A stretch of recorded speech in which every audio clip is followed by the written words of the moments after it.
Matagumpay na nasagip ng PNP Women and Children Protection Center ang 38 biktima ng trafficking in persons sa isang rescue operation na isinagawa sa Zamboanga City.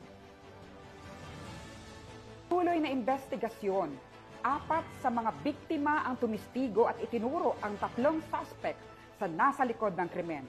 Ang buong detalye ng report mula kay Patrolwoman Sana Rose Luna.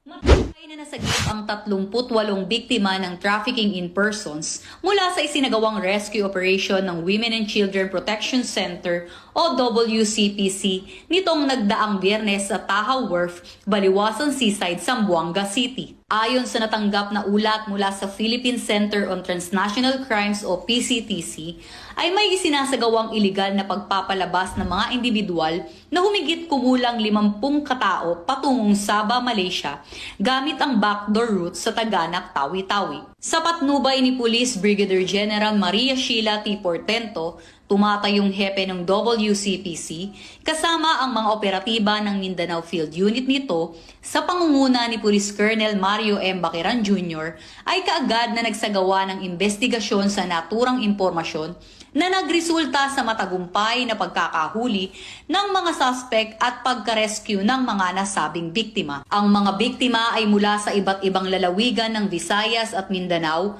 at kaagad na dinala sa Processing Center for Displaced Persons o PCDP ng DSWD-9 para sa assessment at interview.